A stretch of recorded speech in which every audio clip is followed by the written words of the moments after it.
Good morning, everyone. I'm Jim Spetta. I'm the interim dean here at Northwestern Law School. On my behalf and on behalf of incoming Dean Harry Osofsky and everyone in the Northwestern community, I'm pleased, truly honored, in fact, to welcome you here and for us to host today's historic event. I'd like to start by recognizing Governor Pritzker, Cook County State's Attorney Kim Foxx, and the sponsors of these bills for their dedication to the pursuit of justice. I would also like to extend a very warm welcome to several exonerees who are here with us to witness this important step in criminal justice reform. Through individual cases and broader efforts at systemic reform, the Center on Wrongful Convictions in the Bloom Legal Clinic has been working on reform for over 20 years. In 1998, Northwestern's then nascent CWC made history by holding a conference about capital punishment at which, for the first time, death row exonerees from across the country gathered together, indeed gathered on this very stage. These honorees served as living testaments to the need to abolish the death penalty because of the risk of sentencing innocents to death. The conference helped ignite the modern movement against the death penalty.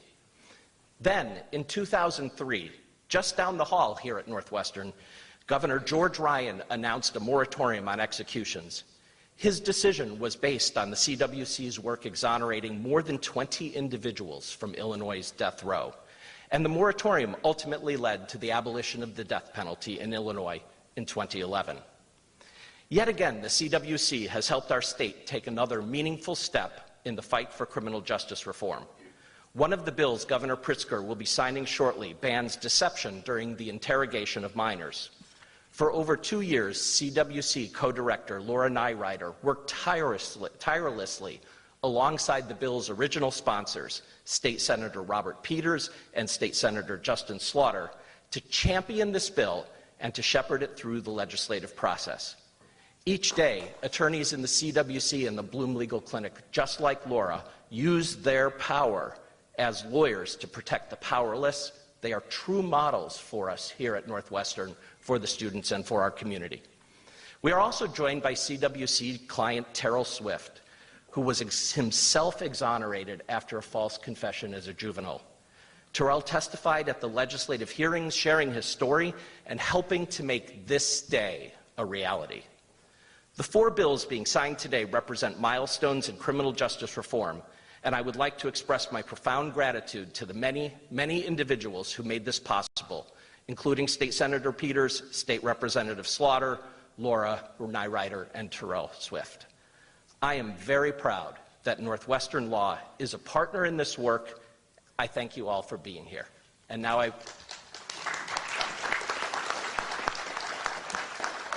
I'm happy to bring forward Laura Nyrider.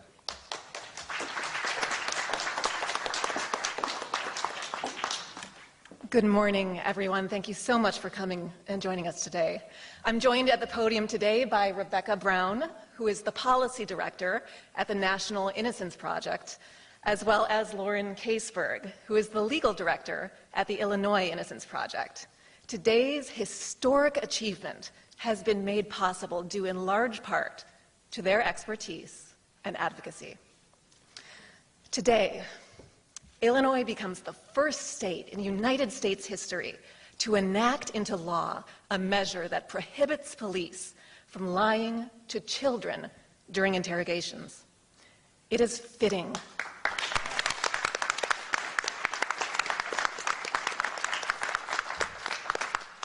It is so fitting that Illinois leads the nation on this issue. Here and around the country, far too many innocent people have been coerced into confessing to crimes that they did not commit. In Illinois alone, we know of 100 wrongful convictions that have been based on false confessions. And in 31 of those cases, the person who falsely confessed was a child. Many children who falsely confess do so because they are told downright falsehoods during interrogation. Statements like, "Your DNA was found at the scene," or, "If you confess, you'll get to go home," when those things aren't true. Today's bill is the first in the country to put an end to this dangerous and troubling practice. We are so grateful for the leadership of those who supported this effort and who are committed to ending wrongful convictions. Those leaders include Governor J.B. Pritzker, Lieutenant Governor Juliana Stratton, Cook County State's Attorney Kim Foxx, Senator Robert Peters, Representative Justin Slaughter, and Representative Jim Durkin. We hope that the deep bipartisan support that this law earned will inspire similar measures around the country. The statistics I've recited today are the lived experiences of the people who are with us today. We are joined this morning by wrongfully convicted people from all across the state who have gathered here to mark this occasion. It is our honor now to introduce one of them, Terrell Swift. As one of the members of the so-called Englewood Four, Terrell is a former client of the center. Now, like so many other exonerees, he remains a friend and a powerful advocate for reform. Terrell.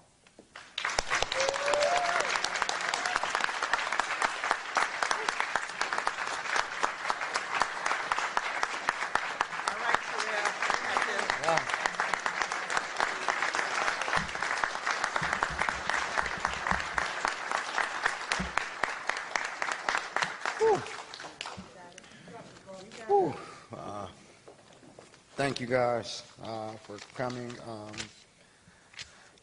Thank you for everything. First, I have to acknowledge, all the people that worked with me. Senator Peters, Representative, I'm sorry, I'm going blank right now, just bear with me. Representative Slaughter, Northwestern, Rebecca, everyone that helped out with getting this bill to where it is, I thank you. Bill 2122, which is, to stop police from lying to stop police from lying to youth, which me personally, it would be an honor if this bill would be called Michael Saunders, after Michael Saunders for my fallen brother, because he too experienced exactly what I went through. All right. Thank you guys for having me. Again, my name is Terrell Swift. As you're familiar with, I spent 15 and a half years in prison for a crime I did not commit.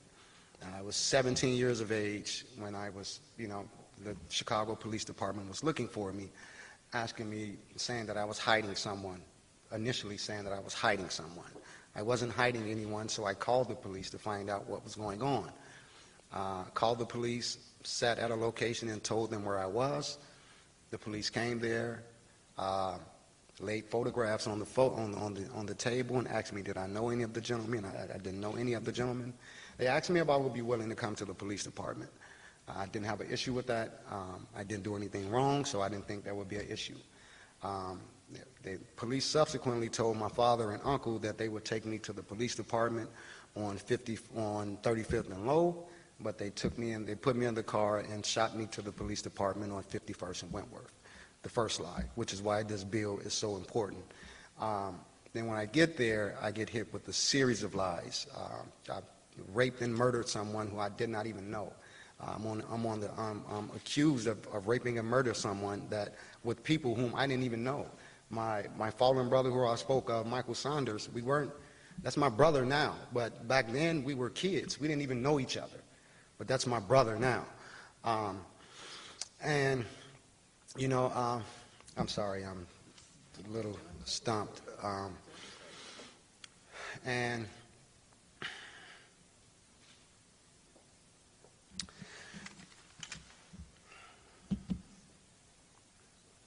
this bill, I truly believe, could have saved my life. When it was first brought to me, it touched me in that sense that it could have saved my life. But the reality is I can't get what I got back. So moving forward, I want to try and help and make sure that this doesn't happen again. We don't need another Terrell Swift, Michael Saunders. We have so many exonerees over here, Jock, Johnny. I mean, you can just pick one. And this happens so much, and it's something that needs to change. Granted, this bill passing is a great step, but we still have so much work to do.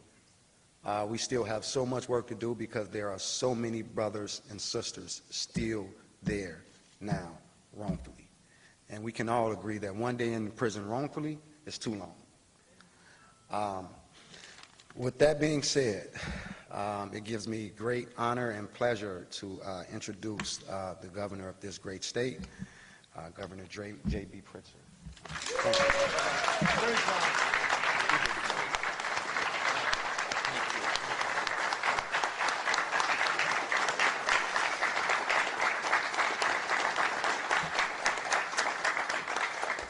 Well, good morning, everyone, and thank you, Terrell. Thank you not only for that kind introduction, but most importantly for your incredible bravery, for being somebody who, in the face of having lived through life's most difficult moments, you have now made a difference in thousands of people's lives. And I cannot thank you enough on their behalf. I want to also thank Dean Speta for your leadership, to Laura Nyrider, who is a fighter every day for justice, and to the entire team at the Center on Wrongful Convictions. You do amazing work, really amazing work, and I've been thrilled to support that work and to believe in that work. I was a student here at this university, at this law school. I have to admit, I walked by the law school library and got the heebie-jeebies. But I know no one's going to force me back in there at this point in my life. But this is a great institution with great people representing it, and I am very proud to be a graduate of this great law school. Before I begin, I want to just briefly speak to yesterday's meeting at the White House with President Biden and Vice President Harris. We had a discussion about federal infrastructure package. To be clear, Illinois is defining what it means to invest in infrastructure in today's economy, and I'm very proud that just yesterday CNBC named Illinois as the best state in the nation for infrastructure investment. I'm very proud of that.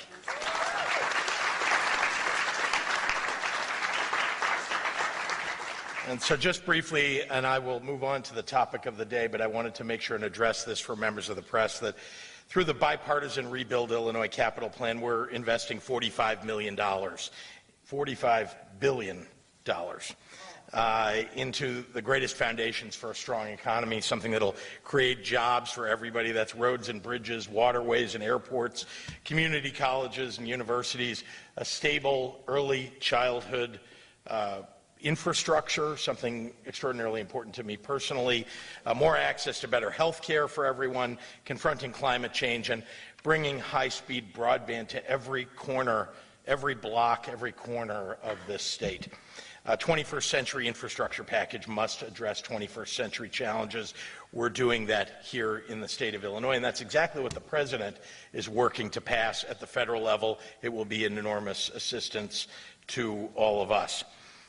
With that, I'd like to turn to why we're all here today.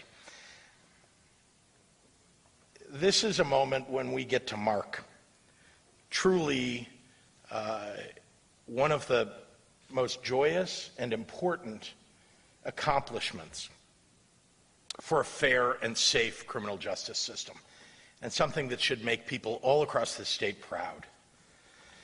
And while I may be the one signing the bills, these consequential pieces of legislation only reached my desk because of the fierce and unrelenting advocacy of so many who are standing here today, and also because of the sacrifices of generations of folks who came before us and who aren't here today. But they came before us in this fight for justice, and they need to be remembered on this day. So I want to take a moment to acknowledge some of the folks that are here and maybe couldn't join us. Let me start with the bill's sponsors. Senator Robert Peters, Representative Justin Slaughter, Representative Kelly Cassidy, Representative Carol Ammons. These lawmakers, as well as Leader Jackie Collins and Senator Adrian Johnson, Senator Maddie Hunter, who are also some with us today, these folks have transformed the pain of so many into progress for everyone. I also want to recognize State's Attorney Kim Foxx, a tireless champion for equity in our justice system, who has long fought to undo the damage done by systemic racism. We wouldn't be here without your work. Thank you.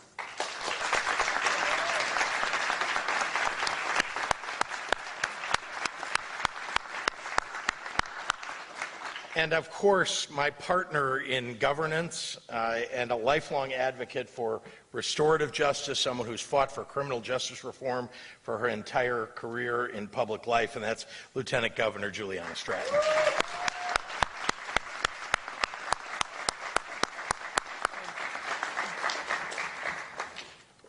So earlier this year, I proudly stood with the Black Caucus to sign the criminal justice reform pillars into law, a historic package that marks a transformative step forward in our efforts to dismantle systemic racism in Illinois.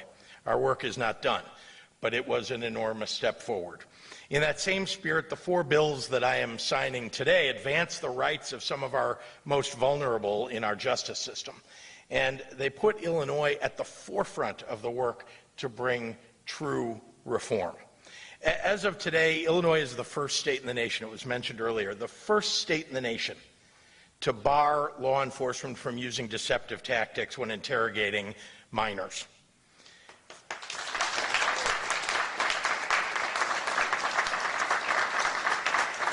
False confessions have played a role in far too many wrongful convictions, leading to painful and often life-altering consequences, as Terrell described. And that rings true for the youth who are most vulnerable to these tactics. My deep hope is that Illinois is setting an example for the entire nation to pass this law in all 50 states. Second, we are encouraging the use of restorative justice practices, moving to a system that repairs harms and addresses trauma. This legislation makes restorative justice a more viable option for survivors, cultivating safer spaces where individuals can speak freely without fear that their words may be used against them.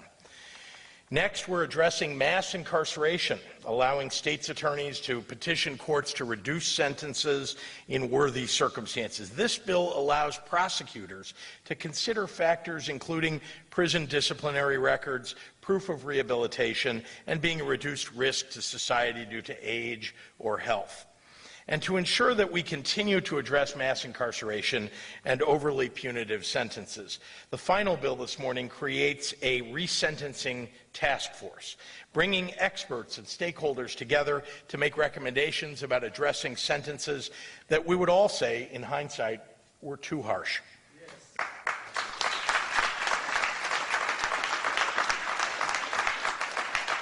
Together, this package of initiatives moves us closer to a holistic criminal justice system, one that builds confidence and trust in a system that has done harm to too many people for too long. Because here's what I know to be true. Long-standing systems that don't shift on their own, they just don't shift on their own. It takes advocacy. I mean, truly, change is hard for people to embrace, even when it's the right thing to do. Change is hard. Real change, structural change, comes after meaningful advocacy, study of what hasn't worked and what will, and then adoption of effective policy. Policy that I'm signing into law today, policy that we need to continue to develop for tomorrow. And I know that's already a lot, but as we honor the work to create structural change, I want to touch on another effort that my administration is taking and that I worked with the legislature on to bring about equity and systemic change. This morning, before I arrived, I signed a bill that includes some technical changes to our cannabis legislation, which is aimed at improving equity among those who own cannabis dispensaries. I look forward to the results of the 3 lotteries that will occur later this summer. Very proud of the legislature for the changes that they've made in this law and that we've been able to work together on, and I thank the legislators that are here and those who are not. And with that, I'm very proud to turn this podium over to a true fighter for justice, a friend to everyone in the state of Illinois, but especially to the people of Cook County, and that's our own state's attorney, Kim Fox.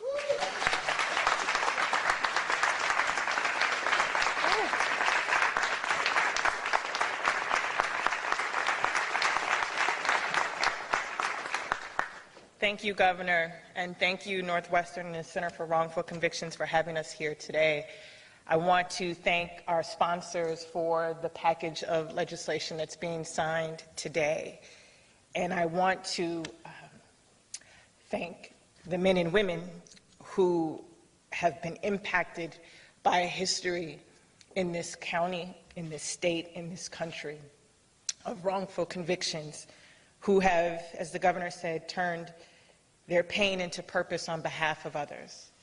I want to acknowledge that the progress that we've seen on criminal justice reform has come from the fearless leaders that you see here today, the sponsors, the Lieutenant Governor, but would not be meaningful or in practice without Governor J.B. Pritzker's steadfast commitment to criminal justice reform, something that I think he needs to always be applauded for, particularly in these times.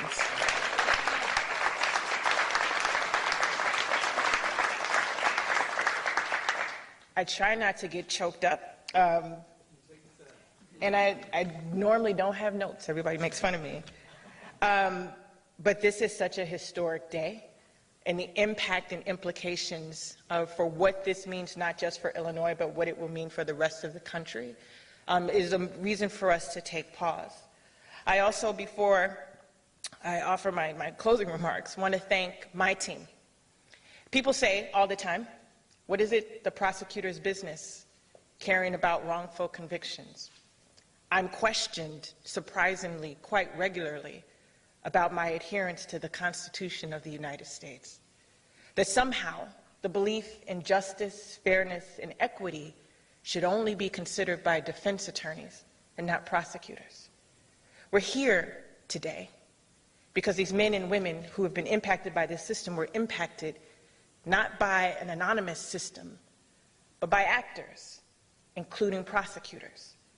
And if we as prosecutors don't acknowledge the harm that was caused, even if unintentional, by our weight, and leave it to others to fix, we will only half-heartedly get to real criminal justice reform.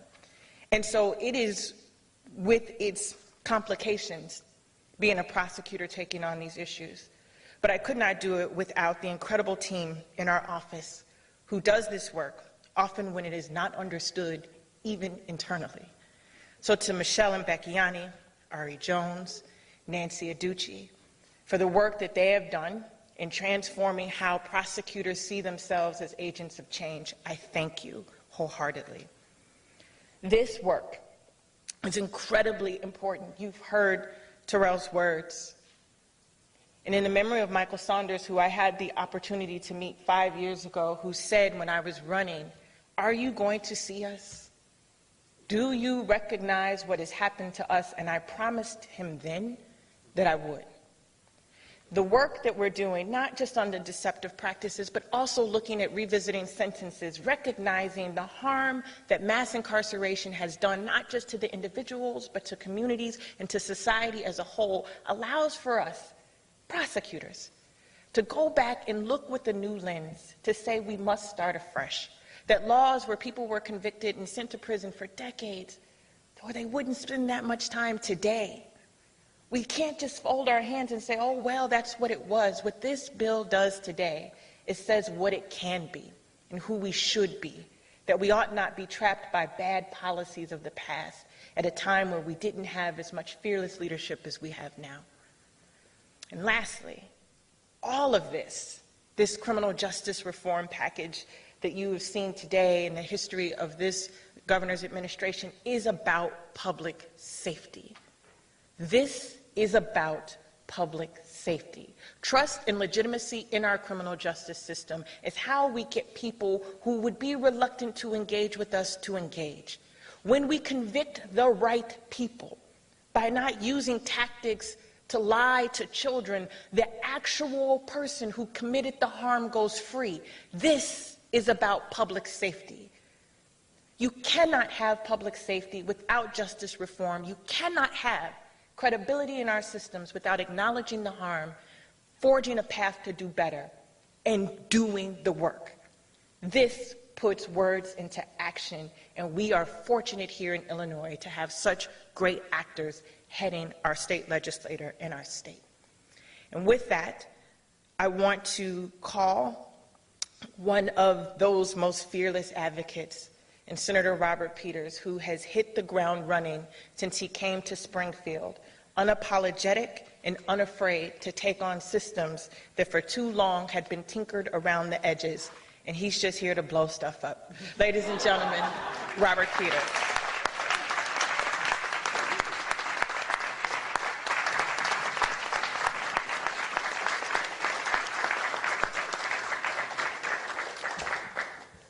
So yes, I'm State Senator Robert Peters of the 13th District, and to follow such a powerhouse like State's Attorney Kim Foxx, I mean, wow, you know, she's really a legend and a game changer when it comes to public safety in this country.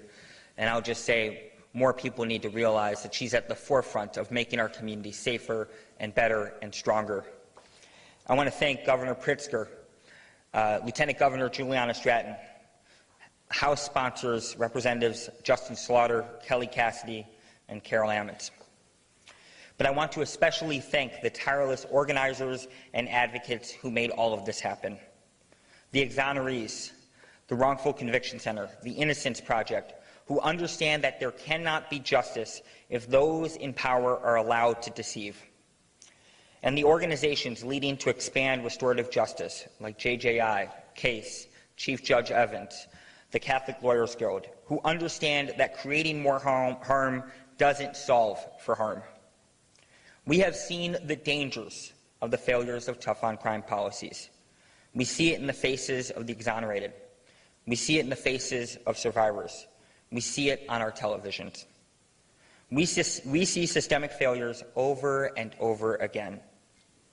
We're promised public safety, and yet it seems like it's something we chase over and over again.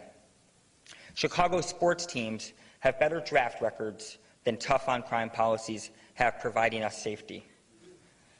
It is time that we move towards a new era of public safety for all, public safety by the people, public safety that belongs to us. What does this reimagining public safety look like? It looks like what we have done in Illinois. I was just in California visiting future in-laws, I hope. And I bragged to them, because too often when it comes to Illinois, we walk around with a sense of shame. But we should be proud. With this governor, this legislator, with these leaders, we are showing the country what it means to move forward in the 21st century, what it means to lead. I'm sick and tired of us being a punching bag, and we're going to fight back. Amen.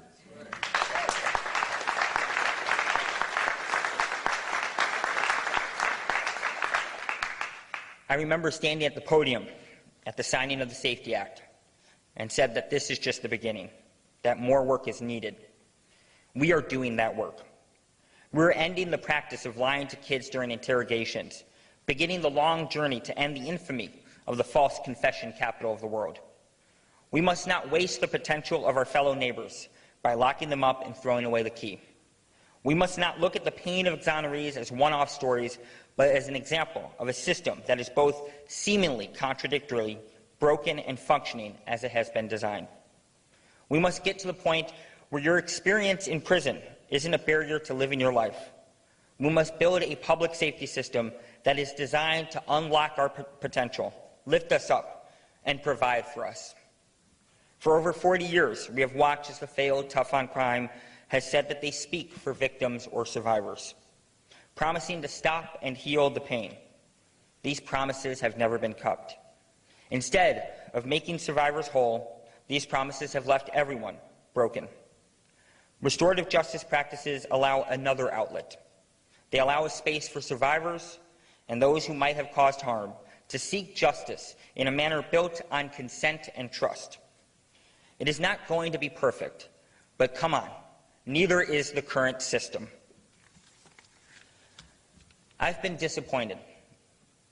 Last year, people were out in the streets calling for change.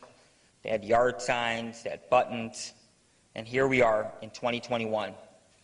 And it seems people keep trying to push for a new crime bill. It makes me sick. It disgusts me. I think about the fact that I was born in 1985, ripped from my mother's hands because she was a drug addict. I watched my dad, a civil rights lawyer, exhausted every night fighting this tough on crime policy. We cannot go back, and we will not go back.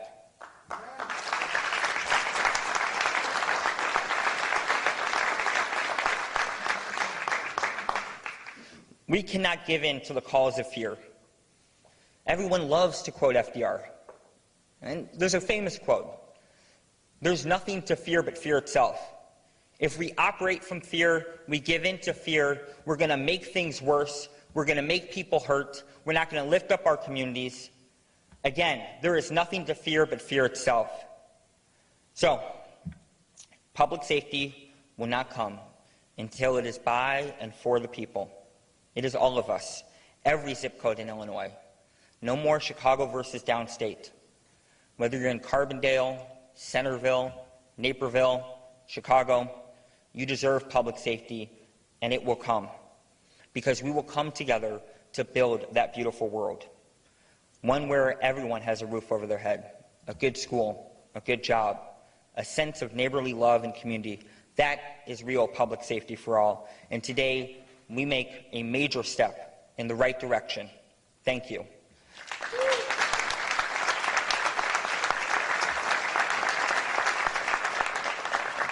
Next up, I want to call my ally, my friend, a real champion for when it comes to having safety in our communities and in this state, Representative Justin Slaughter. Thank you, Senator Peters. Good morning. I am Justin Slaughter, Illinois State Representative of the 27th District. I'd like to once again, thank and commend Governor Pritzker and Lieutenant Governor Stratton for their tremendous leadership on criminal justice reform. This administration believes in bringing more fairness, equality, and equity to our criminal justice system. We are grateful for their leadership, proud of their efforts. If you're like me, someone who really pays attention to these matters, you will know this administration is at the forefront of this discussion, and they are national leaders. Yes.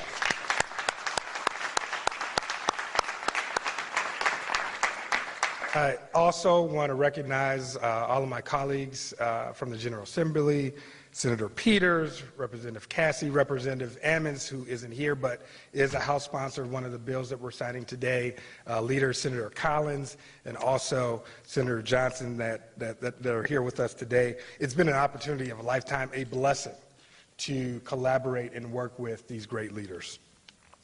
And of course, it's critical, absolutely critical, that we continue to lift up the work and efforts of our great Cook County State's Attorney, Kim Foxx.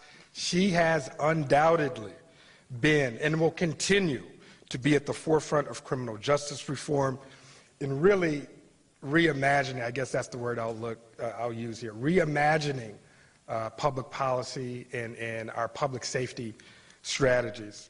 As we forge ahead and continue to grapple with police reform, mass incarceration, and crime reduction, we want to recognize State's Attorney Foxx for being a tremendous catalyst for change, and we appreciate your tireless efforts. This is not easy work at all. I think we're all very excited to continue to work with you, State's Attorney Foxx. Thank you for everything you do.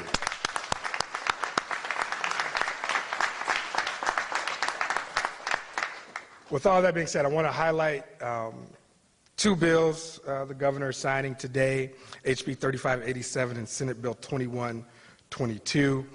HB 3587, the governor was talking about this just a few moments ago, creates a task force to study and put forth recommendations for how our state can establish protocols to consider the resentencing of individuals. Our mass incarceration crisis has had such a negative, profound impact on our country. It was important for Illinois, important for our state to take the next step of looking at resentencing policies. We are happy today, we're grateful today that we'll be starting with Senate Bill 2129, which allows states' attorneys to request resentencing, but we know that ultimately other entities can and should be a part of the process, and we want to build towards a system where judges, prison and correctional executives, and even the individuals themselves can request resentencing.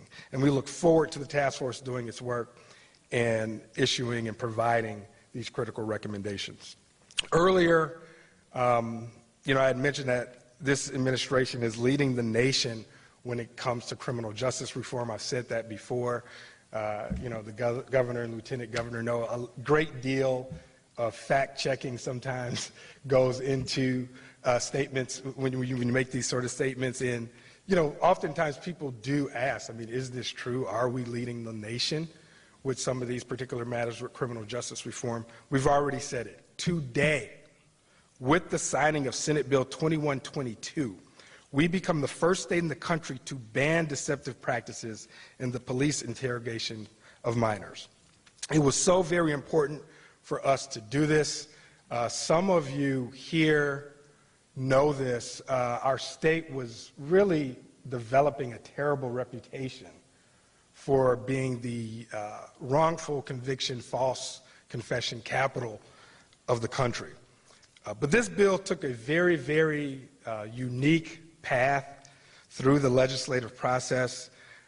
As the bill garnered more and more attention from legislators, we saw that the Illinois State's Attorney Association became supportive of the bill.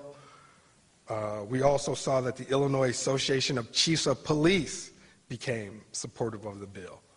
Ultimately, this became, and you can go and look at the votes that we got on the bill, but ultimately this became a bipartisan bill.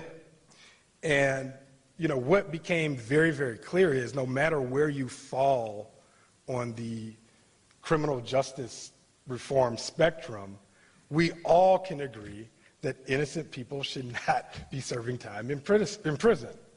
Innocent people should not be serving time in prison. First of all, and we will continue to talk about this, this is about the lives of those who have been wrongly convicted. This destroys lives, families, communities.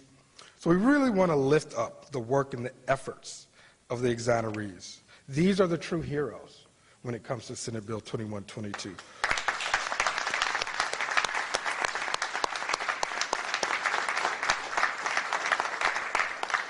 The exonerees have not only persevered through their life, but many exonerees, like Terrell Swift, have engaged in the government and legislative process to bring about change. Yes. And they are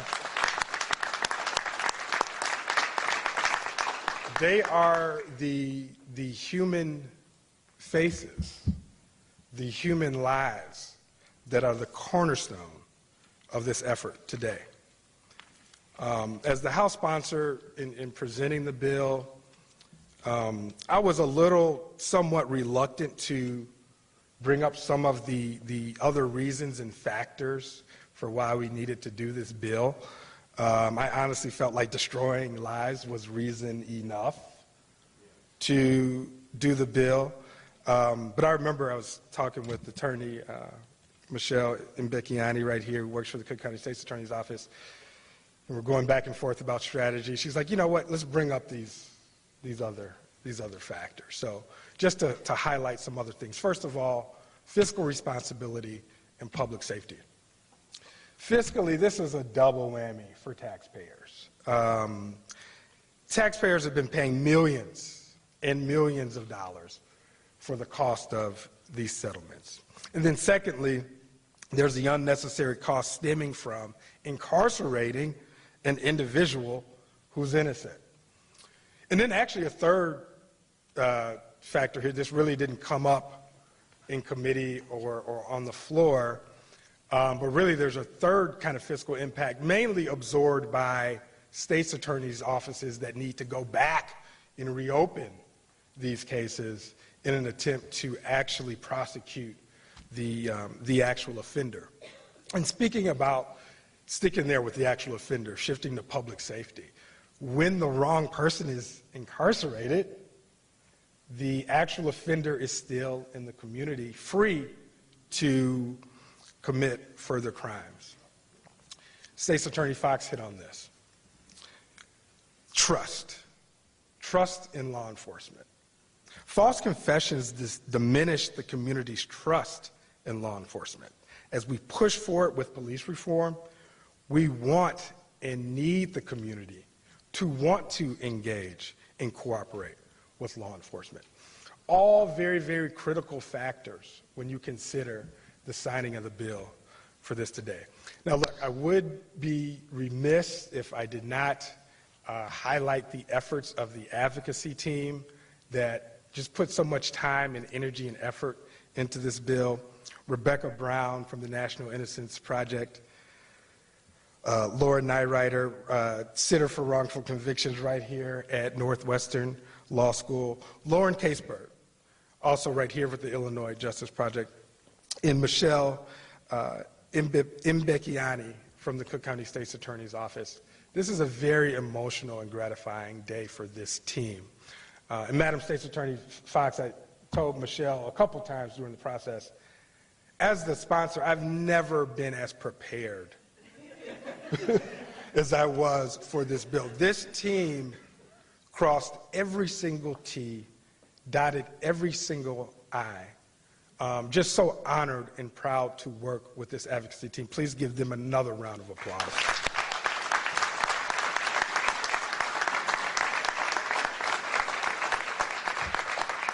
So in closing, and many of us have said this, we have a lot of work to still do, but it's a great day that we're able to celebrate these great accomplishments. And it gives me the pleasure, the honor to introduce to you a friend, a colleague. Representative Cassidy's commitment to criminal justice reform is second to none. Vice Chair of the House Judiciary Criminal Committee, Chair of the House Restorative Justice Committee, I give to you State Rep. Kelly Cassidy.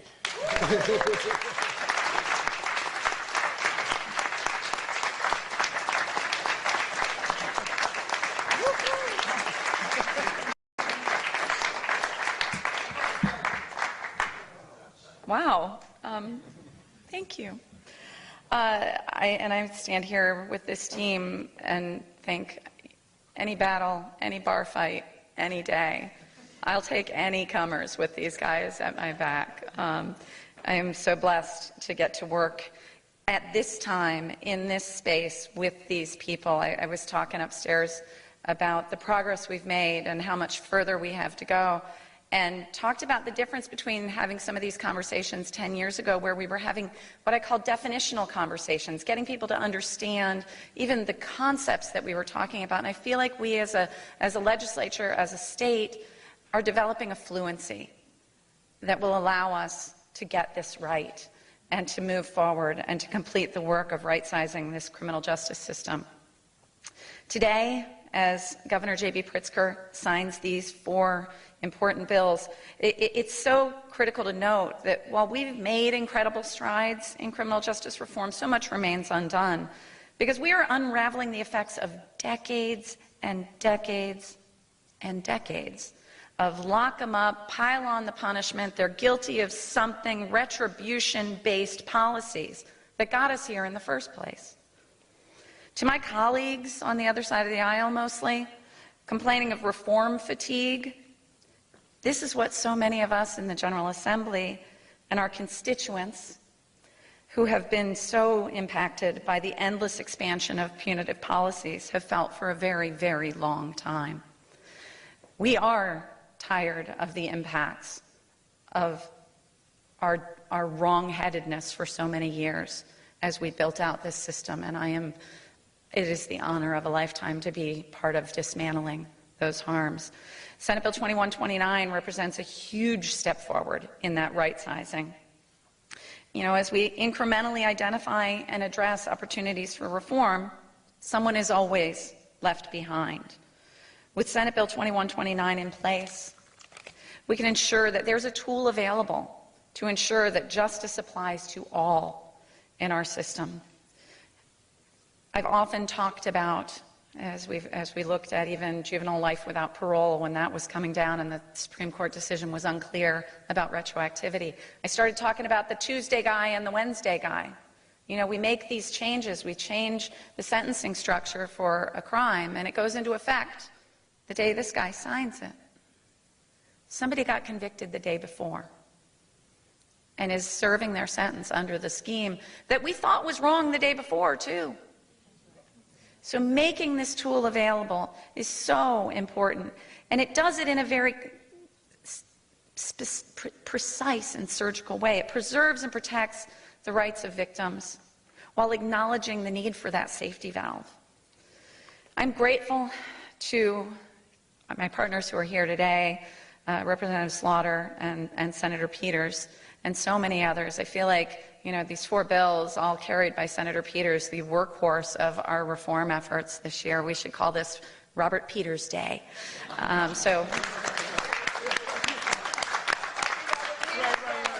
Happy Robert Peters Day, everyone. To State's Attorney Kim Foxx, so much has already been said. Having her partnership through so many of these battles has been so amazing. She recognized the need for this and brought forth language to accomplish that delicate balance I described. So many over the years, the Senate Bill 2129 is probably the 6th version of a bill that's been around that I've carried for several years with so many partners.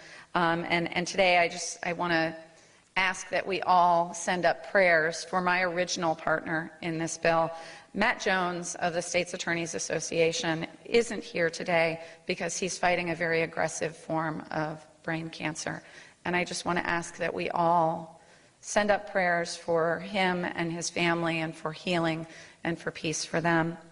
And as we do so, we also think of the folks that have been harmed by the system and share those prayers for peace for everyone. With that, another amazing partner for so many years through so many battles. I'm so pleased to bring up our Lieutenant Governor, Juliana Stratton.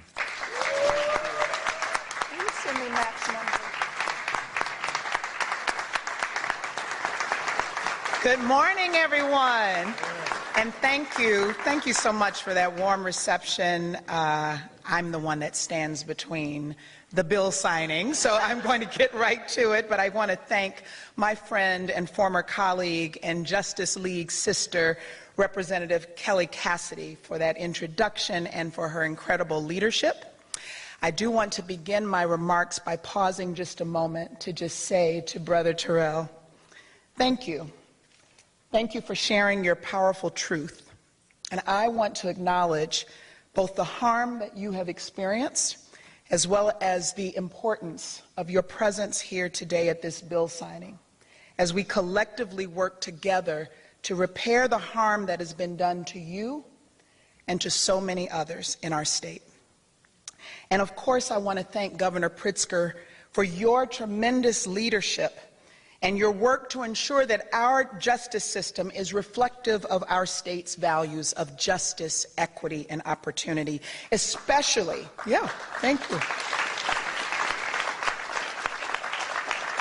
especially for those in which these values have been historically denied. I'm always proud to stand with you as you lead our state.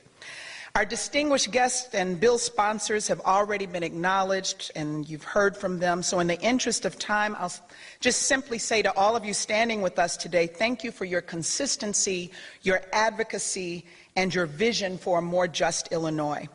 I do want to take just one moment to acknowledge Chief Judge Timothy Evans. Thank you for being here. My good friend and a tremendous leader. And I would want to take one moment to also acknowledge the director of the Justice, Equity, and Opportunity Initiative in my office, Yaakov Delaney, who is here today. Thank you for doing your work. So in a few short moments, whenever I'm quiet, Governor Pritzker will sign 4 bills that will change the trajectory of individuals, families, and entire communities. And in doing so, he reaffirms our administration's commitment to restorative justice. This moment is about so much more than just reforming a system. This is about repairing the harm that has been done by this system to far too many people, especially those from Black, brown, and indigenous communities. Senate Bill 2122 bans deception in police interrogations of minors because far too many of our young people have been harmed by false confessions as a result of this deception. And this bill is restorative because it recognizes that when it comes to a child whose brain is still developing, we absolutely must protect them as they are especially vulnerable. Senate Bill 2129 is restorative because it creates an opportunity for resentencing and gives states' attorneys an avenue to recognize the human potential for people to change.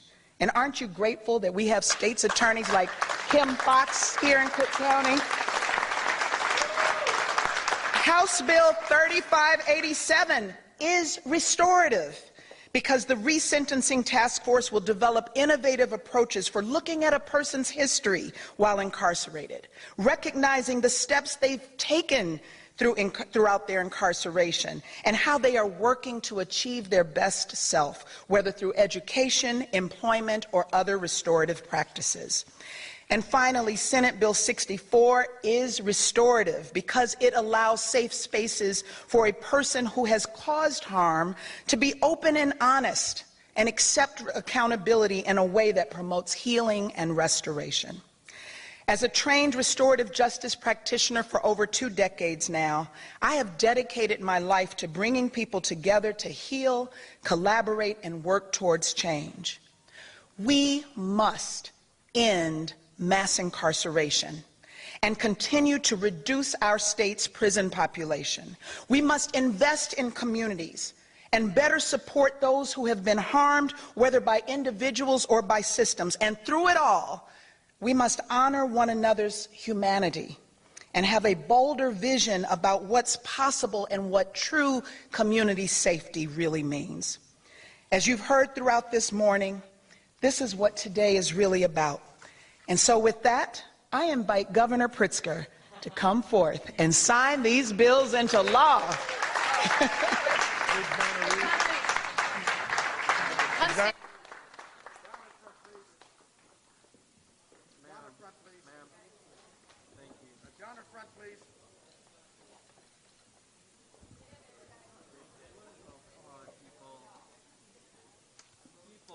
We have to clear, the photographers, we have to clear, please, in front, sir. We have to clear front, please. Please. Hey, you take charge and tell folks to start with, please.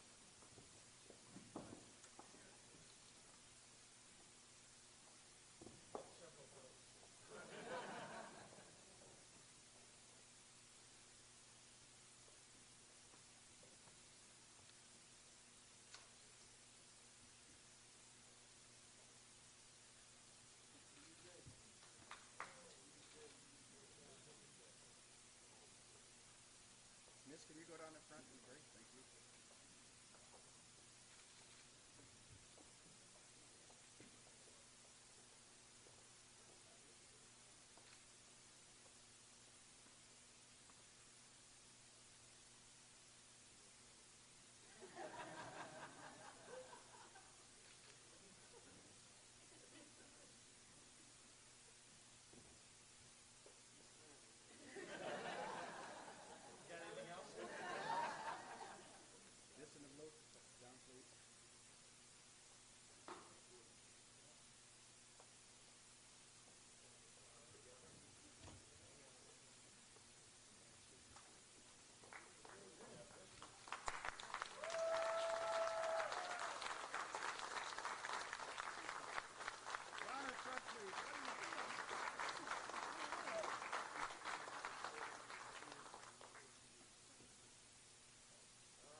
Okay, we're gonna, hope you'll stay up here, the sponsors, Laura Nyrider and others.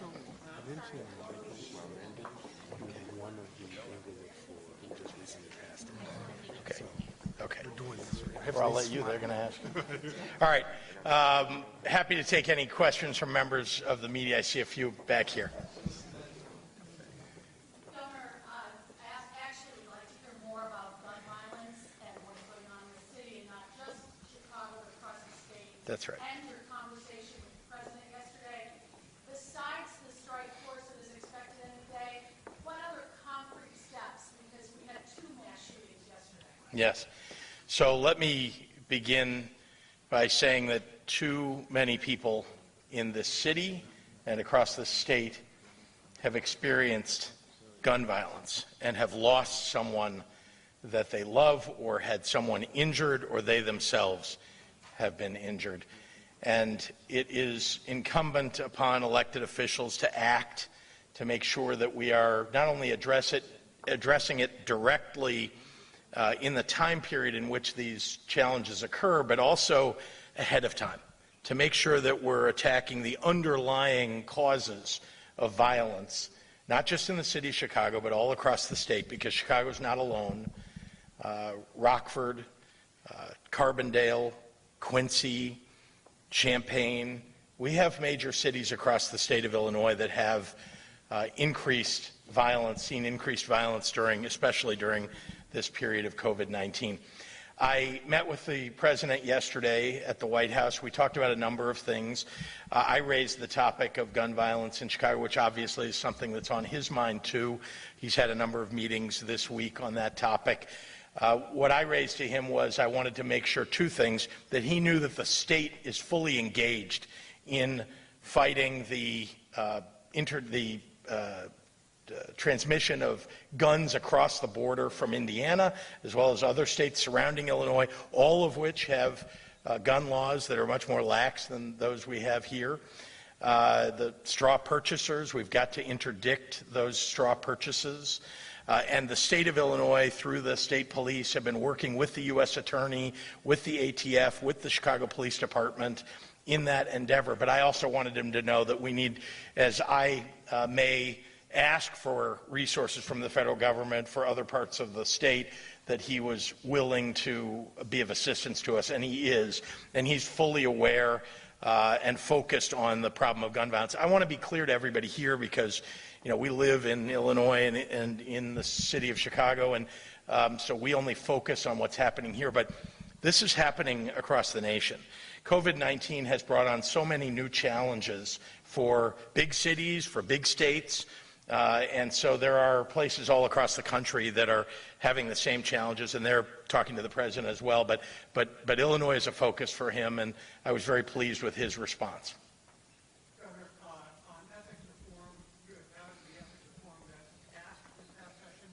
Yesterday, Carol Polk resigned and said basically her role as the legislative inspector general was a paper tiger. She said that the legislature is not really interested in reform when it comes to ethics. Can you comment on her assessment of what did or did not happen with this ethics reform? Well, I have been a leader on ethics reform. I have brought this subject up time and time again with not only the leaders in the legislature, but the many members of the legislature. Look, we always need to work on ethics reform. It's not just a problem, again, in the state of Illinois, but it is something that we know we need in the state of Illinois. Was the bill that passed something that benefits the people of Illinois? Yes, it was. Is it enough? As I've said before, there are provisions of it that I think were terrific. There's some of it that I think should have gone farther. And again, we're going to keep working on this. This isn't the end of this discussion, it's the beginning. But this was a bipartisan effort. There were prosecutors who are in the legislature involved in the crafting of this ethics reform bill. So I agree that there's more that needs to be done, but this is a decent beginning, and I will continue to work with legislators to make sure that we get more done. State's Attorney Fox, I could hear from you on this gun violence. It does seem as if, and obviously this is not new, previous police superintendents had also kind of been at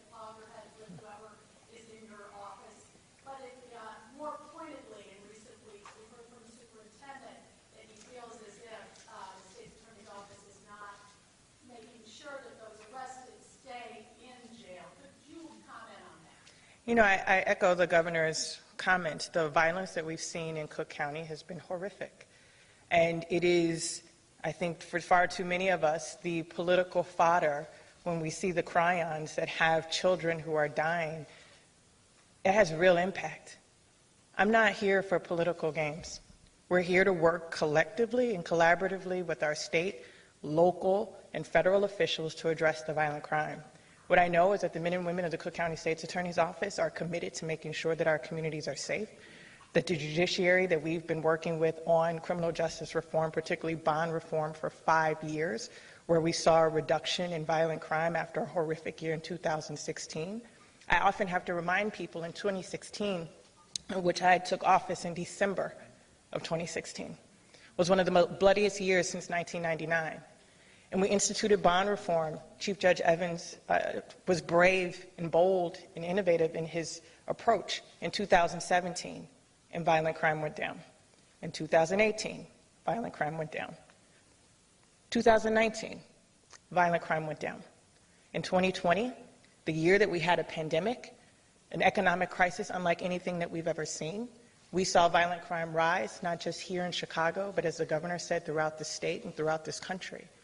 What is required in this moment, while there is blood teeming in our streets, is for us to come together, to work with our partners, not just in law enforcement, but in the community, why these bills today matter, so that the people in those neighborhoods who want to see their communities safe will pick up the phone and call the police and know that they're going to get a response, and a justice system that will treat them fairly. That's what's required right now. And so while I respect the superintendent has an incredibly difficult job under incredibly difficult circumstances, my commitment is to the people of Cook County to have a fair and just criminal justice system where the Constitution prevails, not emotion.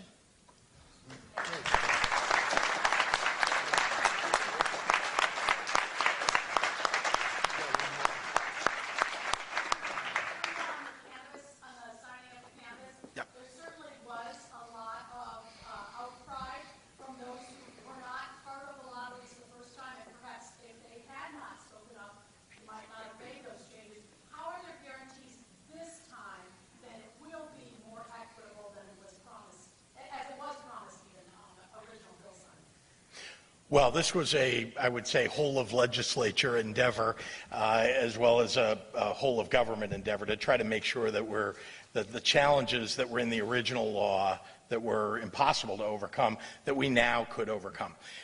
So we're working very hard. As you know, today, in addition to signing that legislation, we're actually issuing 200 craft grower licenses across the state, and about 67% of those are going to people of color.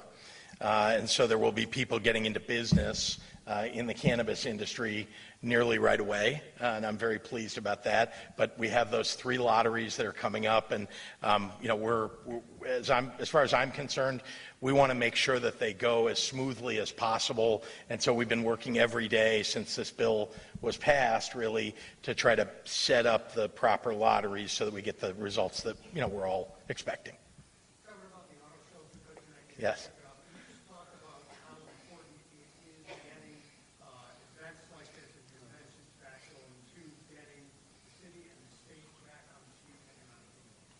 Well, let me begin by saying, thank God things are better. That COVID-19 is... Thank you to all of you who have been vaccinated already, to those of you who need to be vaccinated still. It's available to you anywhere. Almost every doctor has it now available to them to give to you if you want to go to your own physician, to an FQHC, or to any other clinic across the state. We need you to get vaccinated. If you have concerns, there's a lot of education that we could provide to you, and confidence, because truly these are safe and effective vaccines. And we do have the Delta variant that is rising across the nation, across the world. So don't think that we're entirely through this yet. We've seen a rise in cases in the state. So with that having been said, I want to say, Craig, that I'm very, very pleased that we're able to reopen McCormick Center. We're able to welcome people to conventions, people from around the world. This is great not only for commerce in the state of Illinois, but for jobs. Union workers are back to work at McCormick Place. And as for me personally, I thoroughly enjoy the auto show. I have enjoyed test driving cars there, seeing the concept cars that sometimes are shown at the auto show. And so I can't wait. I'm going to be there this evening to open the show, but you'll probably see me sneaking in at some other moment to try out one of the cars. We'll do one more. Okay, thank you.